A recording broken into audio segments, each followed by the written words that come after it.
आइए मित्रों, हमारे YouTube चैनल स्वाध्याय में आपका हार्दिक स्वागत, अभिनंदन। आज हम आपके लिए लेकर आए हैं श्री राम की पहचान इस शीर्षक पर प्रेरणादायक ज्ञानवर्धक ज्ञान चर्चा। अगर आपने हमारे चैनल को लाइक और सब्सक्राइब नहीं किया है तो आपसे निवेदन है, कृपया चैनल को लाइक और सब्सक्राइब अवश्य करें। श्री रामनवमी का दिन था। पर्वत पर स्नान, दान, दरस परस और सेवा सत्संग करने के लिए हजारों नर नारी, बालक, वृद्ध और साधु संत श्री अयोध्या जी में आए हुए थे। इस दिन प्रत्येक मंदिर में अपने अपने प्रेम भावानुकूल श्री जन्मोत्सव बड़ी धूमधाम से मनाया जाता है। प्रभु भक्त व्रत रखते हैं और जन्म के बाद नाना प्रकार की फलाहारी मिठाइयाँ, पंजीरी और फलादि भोग लगाकर राम रसामृत का पान करते हैं। श्री राम घाट पर इस दिन बड़ा भारी मेला हो जाता है। मैं भी श्री राम घाट पर स्नान करके लौट रहा था कि अचानक श्रीमद परमहंस श्री हरिपाल दास जी महाराज का स्मरण हो आया। मैं उनके दर्शनार्थ गया। उक्त परमहंस जी डेरा डाले हुए वहीं विराज रहे थे। गुण अवगुण पर सत्संग चल रहा था। मैं भी दंडवत करके बैठ गया। उन्होंने इशारे से आशीर्वाद दिया। वह कह रहे थे, कौन कुसंगति पाए न साई।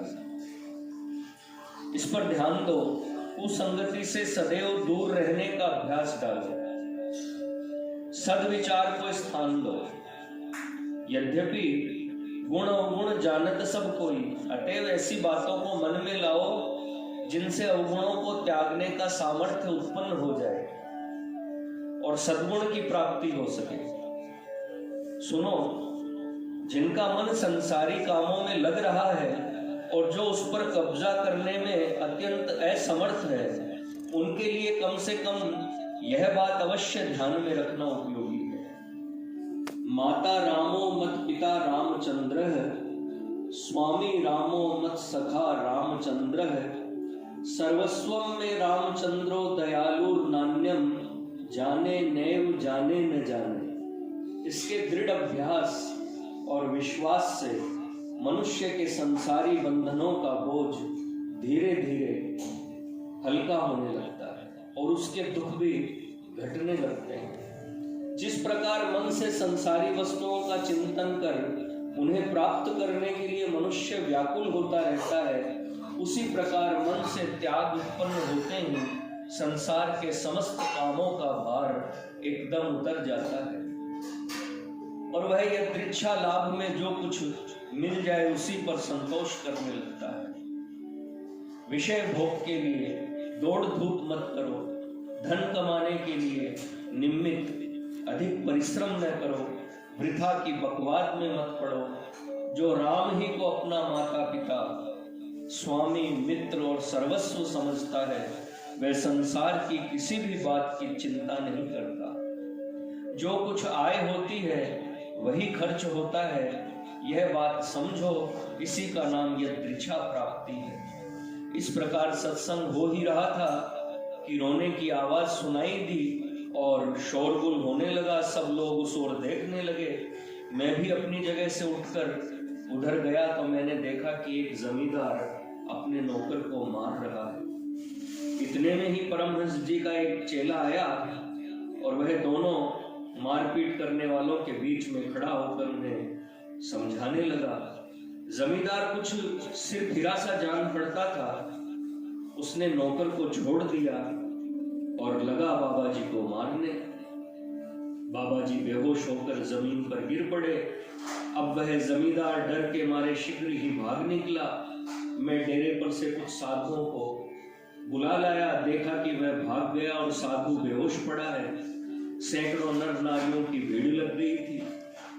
हम लोगों ने उसे उठाया और आश्रम पर ले आए।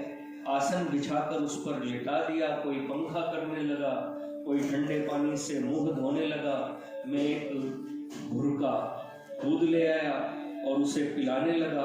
तब मैंने ये जानने के लिए कि वह पूरा होश में आया है कि नहीं, उस साधु से पूछा कि बतलाओ तो तुम्हें दूध कौन पिला रहा है।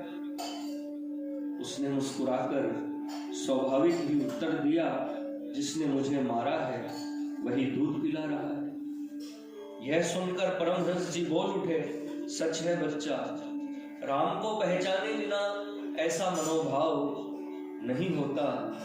तूने राम को पहचान लिया, मैं तुझ पर प्रसन्न हूं। कोई कहता एक ब्रह्म का ही ये जगत निदर्शन, द्वैत भावना ही है केवल नित्य जीवन का बंधन। पुरुष प्रकृति को एक समझकर जग है धोखा खाता, द्वैत भाव ही मुक्ति मंत्र है बस कोई कहे जाता।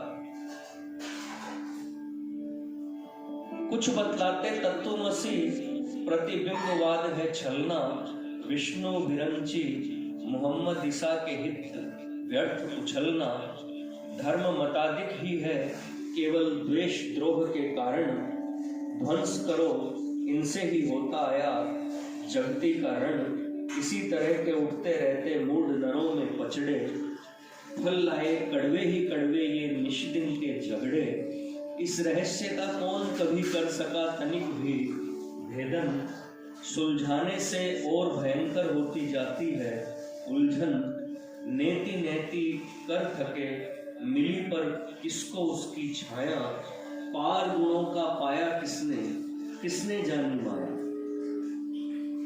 मित्रों, यह थी श्री राम की पहचान इस शीर्षक पर प्रेरणादायक ज्ञानवर्धक ज्ञान चर्चा।